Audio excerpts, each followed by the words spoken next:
प्रायश्चित होता है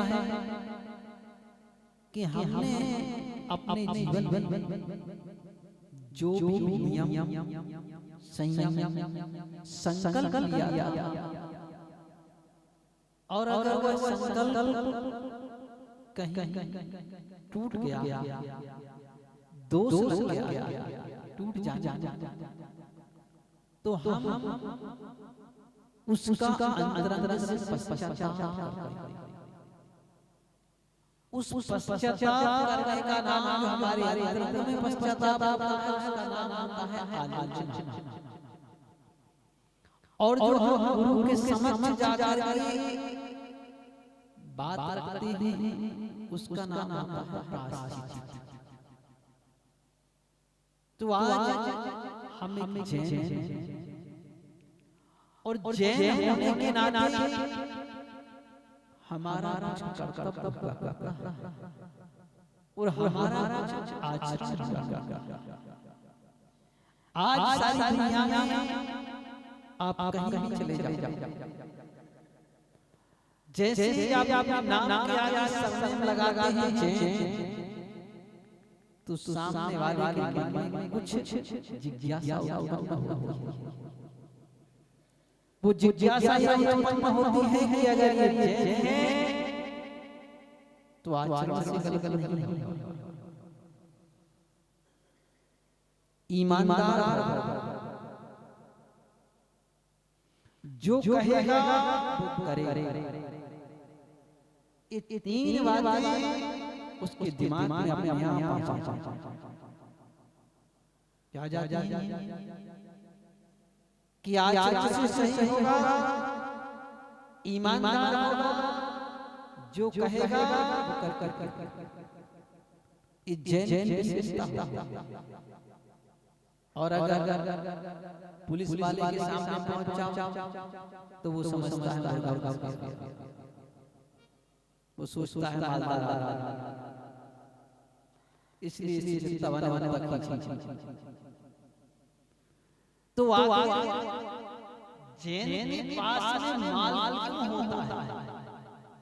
इसलिए होता है कि उसकी नियत साफ होती है।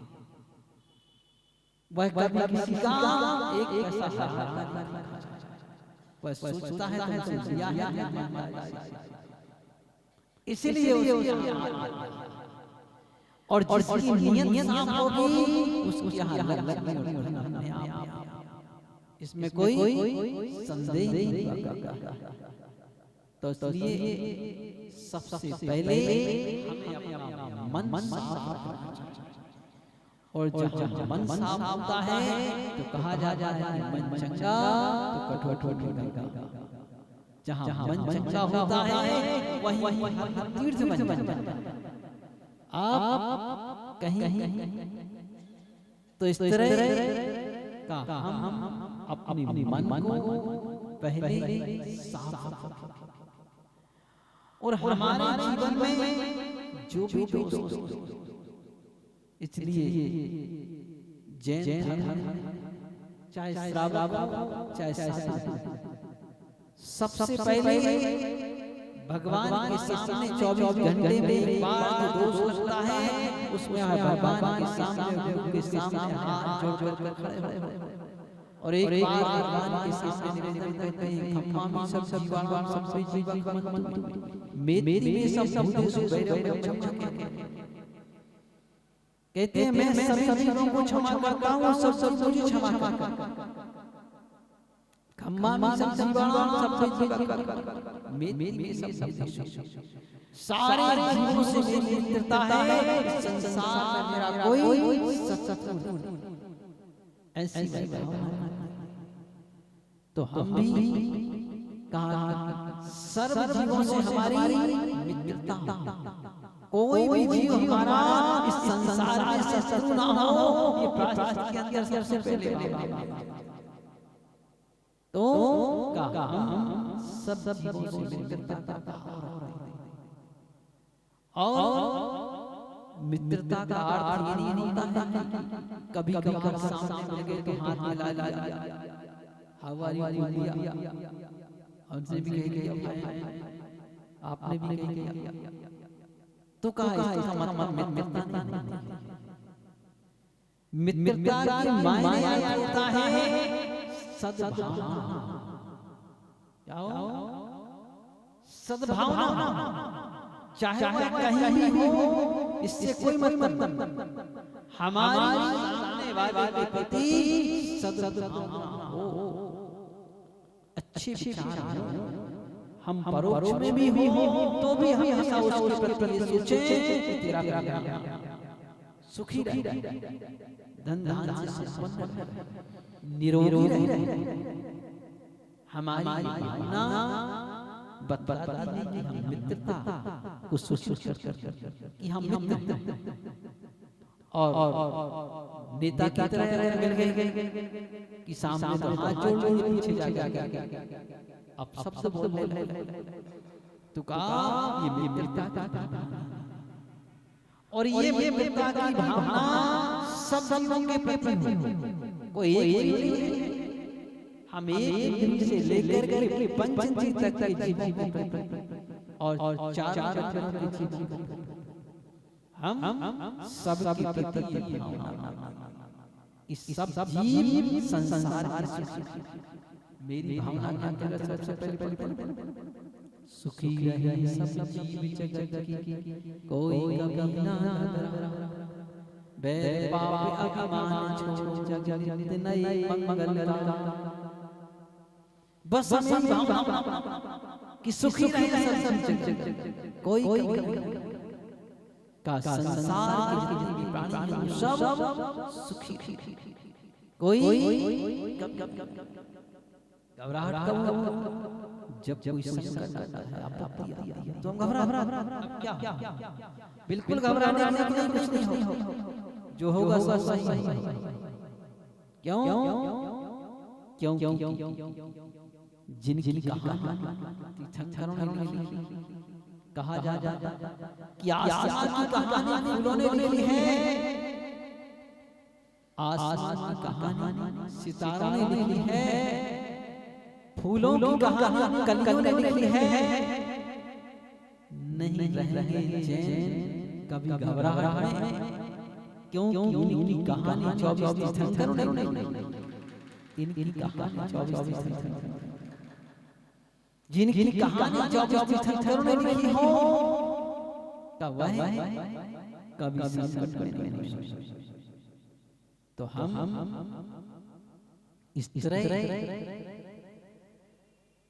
एक दिन से लेकर पंचमी जीवों के प्रति एक सद्भावना और वह सद्भावना ऐसी हो निस्वार्थ, जिसमें कोई हमारा स्वार्थ, सबके प्रति हमारी भावना हो कि संसार के सब प्राणी सुखी रहे, कोई दुखी ना हो, सुखी रहे, कोई बैर पाप अभिमान का हम चैन, और चैन की सबसे पहली प्रक्रिया होती है कि बैर का परित्याग करना। क्या करना? बैर का, क्यों बैर मानेंगे यह भाव भी बिगड़ेगा, पर इसलिए हम सबसे पहले बैर का परित्याग करते हैं कि, और जब बैर का परित्याग हो जाता है तो बैर किससे होता है? शत्रु से होता है। और जब बैर का परित्याग हो गया तो शत्रु भी नहीं रहा, फिर सब हमारे मित्र।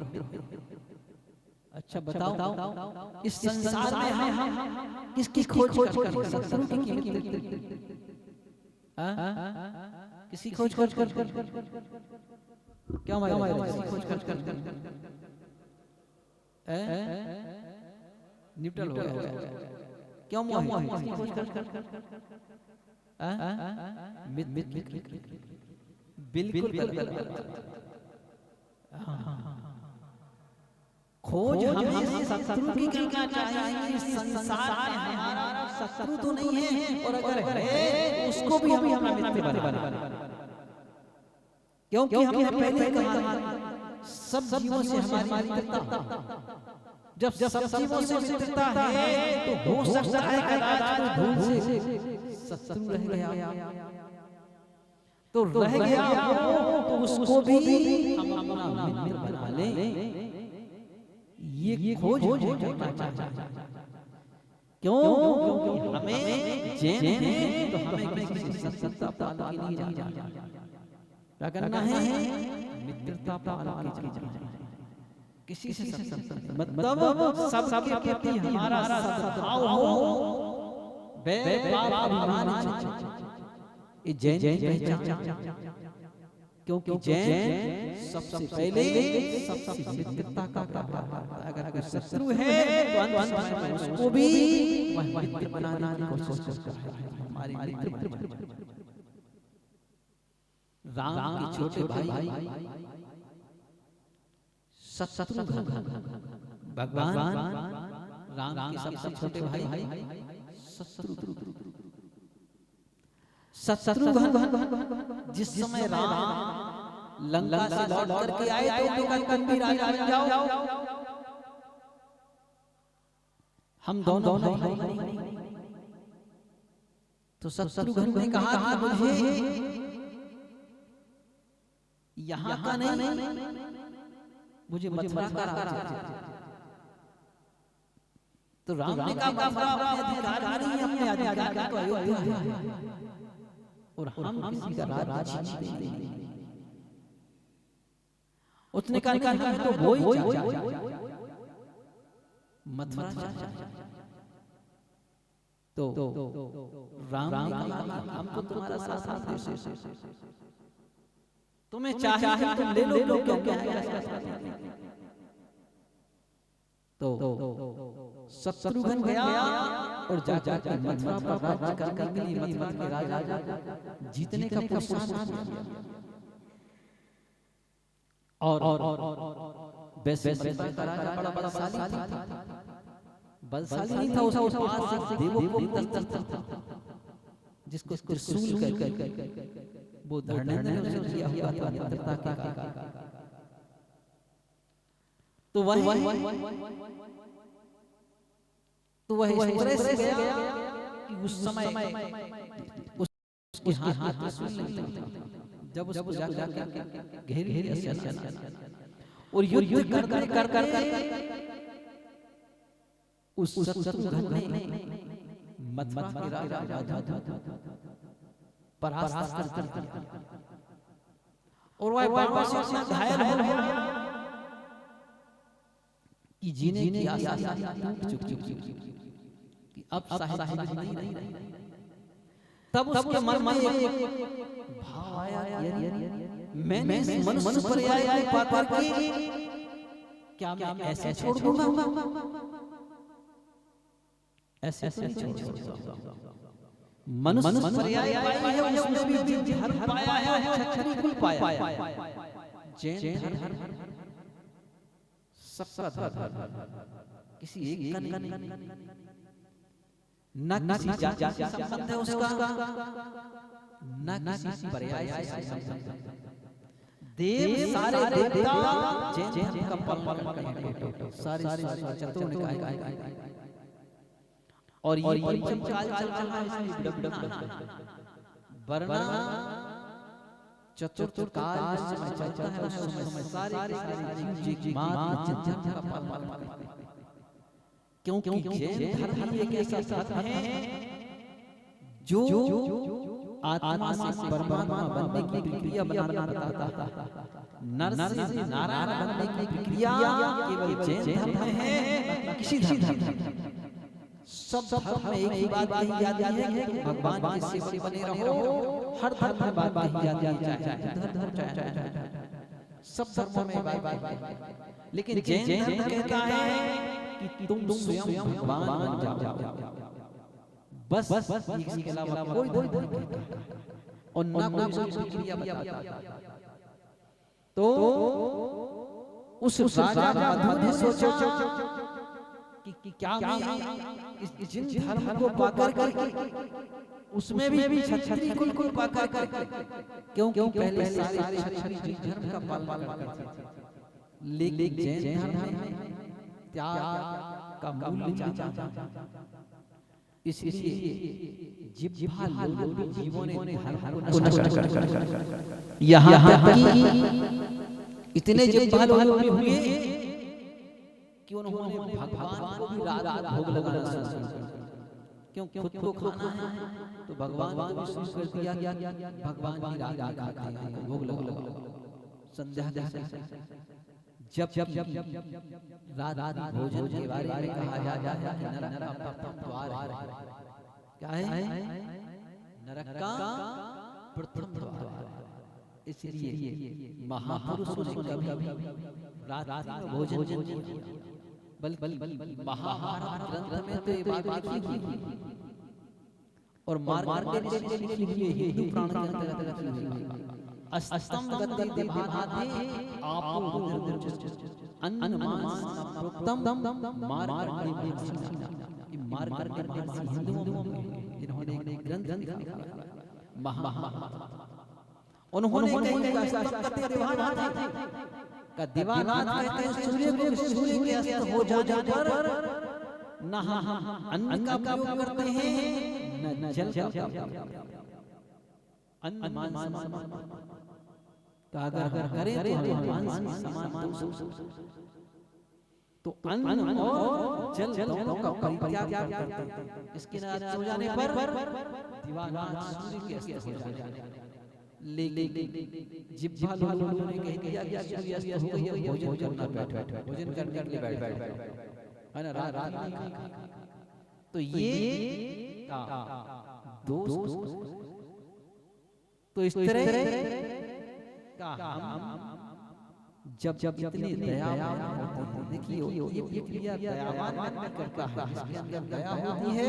वो कहता है मैं रात्रि में अगर भोजन करूंगा तो जीवों की हिंसा होगी, तो हम किसी जीव को मारना नहीं चाहते, छोटे छोटे जीव को भी क्योंकि दिन में भोजन करेंगे दिखाई, इसलिए रात में भोजन करते हैं। तो हम सब प्रकार की चीजों से परित्याग क्या करके बैर भाव का परित्याग और हम बैर छोड़ देते हैं। इसी बैर हमेशा इस भाव और परलोक को बिगाड़ देता है। तो हमारा लोक भी सुधर जाए, परलोक भी सुधर जाए, इसलिए हम बैर का सबसे पहले परित्याग करते हैं। क्या तो बैर भाव को छोड़कर और सब के प्रति हमारी मित्रता हो, मित्रता का भाव हो, इस तरह से हम भाव रखते हैं। और इस आस्था के अंतर्गत हम इस भाव में चाहे पिछले बीते हुए हमने एक इंद्रिय दो इंद्रिय तीन इंद्रिय चार पंच इन सब देख एक जीव केवल जैन मानता, दूसरा कोई नहीं कहता कि पेड़ पौधे जीव मानता, लेकिन जैन धर्म कहता है कि नहीं, इनमें भी हमारी विद्यमान, उनकी संवेदनाएं ये बात अलग, लेकिन हमारे इसलिए हम उनको भी और जो धर्मावलंबी आपने कभी देखा कोई औषधि अगर उखाड़ते हैं तो कभी जड़ क्यों? वो जानते हैं कि ये जीव है, औषधि है, परोपकार के काम आने वाली है, तो पहले उसे हाथ जोड़कर क्षमा मांगे कि हमारी आवश्यकता है, इसलिए हम आपको आप ये साथ एक लेना चाहिए। क्षमा भी मांगते हैं उस क्यों? इसलिए मांगते हैं कि तुम भी ये जीव हो, तुम्हारी एक शाखा लगे तो कष्ट नहीं, इसलिए पहले उससे, लेकिन हम क्या करें, मजबूरी है, हमें आवश्यकता, इसलिए हम आपकी शाखा को दे दें। ऐसे दोस्त कि ऐसे उस कार्य करते समय वह सबसे पहले उनसे याद फिर जाकर उसको सत्संग ले और तब वह सभी एक या दो रात में सारा काम करते हैं। आज वो काम क्यों नहीं करते? क्योंकि आज वो व्यापार का स्थान बन गया, सद्भावना का केंद्र नहीं। तो जहाँ व्यापार का कार्य हो गया औषधियाँ भी काम करना छोड़। और ऐसा भी कह सकते हैं कि कुछ काल का ये भाव है, ये भी है काम वैसे भी कहा गया है पंचम काल में औषधियों का रस न्यून हो जाए, इसलिए न्यून। तो हम एक से लेकर के पंचम तक के जीवों से क्षमा चाहते हैं कि अगर हमने कोई आपको कष्ट पहुंचाया मन से, वचन से और काय से, तो हम आपसे क्षमा चाहते हैं और ऐसा आगे ना हो इसका भी संकल्प करते हैं। लेकिन आज क्षमा उनसे मांगते हैं जिनसे अच्छा बहुत अच्छा और जिनसे बैर है, बात गई की तरफ देखना नहीं। जब ये प्रक्रिया जिन की नहीं भाई वास्तविक क्षमा उनसे ही होती है जिनसे कुछ हमारे मन के अंदर अर्पण हो चुकी है, मन एक दूसरे से मलिन हो चुका है, तो हम हमसे ही ये बात आती है। तो इस तरह हम ये भावना पाएं कि संसार में सब हमारे मित्र हों, कोई हमारा शत्रु न रह जाए। ऐसी भावना हमें भगवान के सामने आकर बैठ कर करना चाहिए, क्योंकि ये भगवान बनने का मार्ग है। किसका मार्ग? ये भगवान बनने का मार्ग है। कौन सा? क्षमा भाव को धारण करना, प्रायश्चित को स्वीकार करना और अपनी स्वयं की निज की आलोचना करना।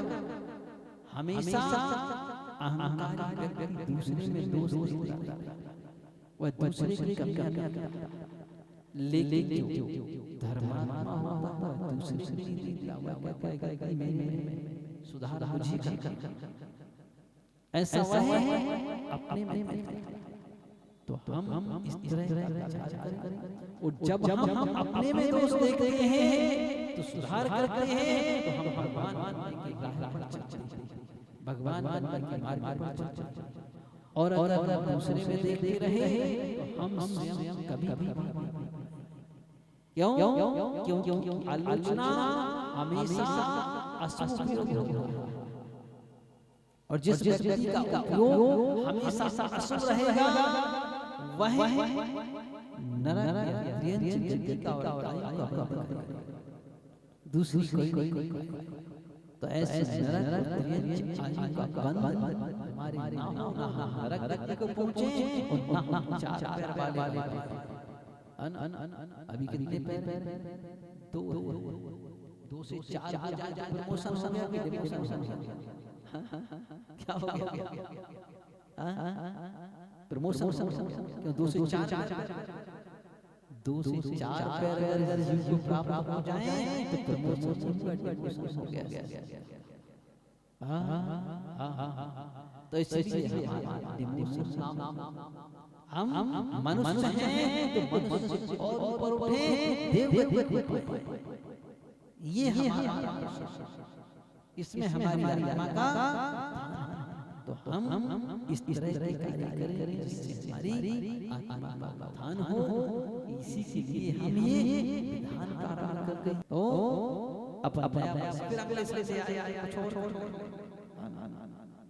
तो तो चूंकि जिन धर्म में नया वर्ष, ये जो नया वर्ष ये ईसाइयों का इनका है, पश्चिमी देशों का, इसको ईसा मसीह के नाम से चलता है।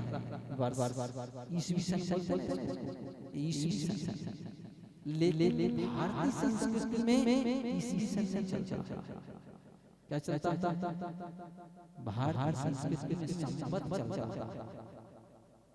और संवत और जिन धर्म के अनुसार नया वर्ष दो बार माना जाता है। एक दीपावली से माना जाता है वर्ष कि जिस समय भगवान महावीर स्वामी मोक्ष के लिए पधारे थे कि आज उस समय नया वर्ष प्रारंभ होता है और भगवान राम लौट के अयोध्या आए थे। उस समय नया वर्ष मनाया जाता है। और दूसरा जिस समय भगवान महावीर स्वामी की प्रथम देशना की थी, उनका शासन प्रारंभ हुआ था, तो उनका शासन प्रारंभ होने से नया वर्ष मनाया जाता है। और वह प्रथम देशना भगवान महावीर स्वामी की कब की थी? श्रावण कृष्ण एक इसलिए गुरु पूर्णिमा आती ना, तो गुरु पूर्णिमा गुरु और शिष्य का मिलन हुआ भगवान की दिव्य ध्वनि। गुरु पूर्णिमा आषाढ़ शुक्ला पूर्णिमा के, तो वह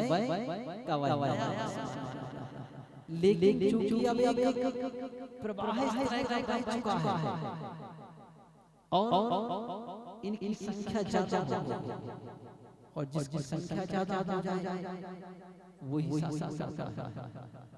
ऐसा सब जगह देखा जाता है। जिसके वोट ज्यादा उसका प्रतिनिधि आगे चुन जाता है, वो शासन करता है। तो आज इस ईसाई संख्या ज्यादा हो गई, इसलिए सम्मान माना जाता है। इसलिए भारतीय संस्कृति में भी बड़ा दिन हम पूर्वी जब सूर्य का उदय होता है तब हम बड़ा दिन मानते हैं, और ईसाई लोग जब सूर्य का अस्त होना बढ़ जाता है तब मानते हैं। तो चूंकि बड़े ऐसा नहीं कि क्योंकि इधर सूर्य का अस्त बढ़ जाता है, दिसंबर का महीना निकल 25 दिसंबर से 22 से 23 कहता है, 24 25 है ना। वैसे कैलेंडर में ऐसा देखा जाता है कि 22 23 दिसंबर तक दिन घटता है, 23 दिसंबर तक अस्त होना बढ़ जाता है। तो 23 दिसंबर से अस्त होना बढ़ जाता है और क्रिसमस डे मनाते 25 को, तो उससे बड़ा तो जैसे बड़ा दिन मनाया जाता है, 25 तारीख से बड़ा मानते नहीं, मतलब बढ़ जाता है, सूर्य का अस्त होना बढ़ जाता है। तो इस तरह वह बड़ा प्रारंभ हो जाता है। लेकिन भारतीय संस्कृति में उदय जब बढ़ता है तब जाकर के माना जाता है। अभी 7:10 पर सूर्योदय होता है और वह मकर संक्रांति आएगी जिस समय सूर्य का उदय होगा 14 जनवरी को, तो 14 जनवरी से उदय होता है। तो उस समय से बड़ा दोनों व्यक्ति अपने अपने स्थान पर सही नहीं, क्योंकि वो पश्चिम की ओर रह रहे हैं तो वह पश्चिमी को मानते हैं, पूरा रह रहे हैं। इस तरह दोनों तो हम बड़े तो वह बड़ा भी कल से लग गया है, परसों से आ जाएगा, इस तारीख को 3 दिन पहले से। तो हम इस तरह का पश्चिमी संस्कृति को, पश्चिमी सभ्यता को जाने लेकिन जीवन बना, क्योंकि पश्चिमी सभ्यता, पश्चिमी संस्कृति हमें हमेशा पतन की ओर, इसलिए उसको हम अपने जीवन में ना उतारें, जीवन में उतारें। भारतीय संस्कृति कहती है कि जितनी अच्छी जीवन जीने की कला होती है उससे भी ज्यादा हमें मरने की कला, क्योंकि आत्मा का अस्तित्व अमर है। तो इस लोक में हमें आत्मा को सुखी बनाना है, परमात्मा बनाना है, और ऐसे बनाना है कि हर समय आत्मा सुखी बनी रहे, कभी दुख। बोलिए देवी चिंतामणि परशुनाथ भगवान की जय हो। जय बोलिए परम पूज्य आध्यात्मिक आचार्य भगवान आदित्य सागर जी महाराज की।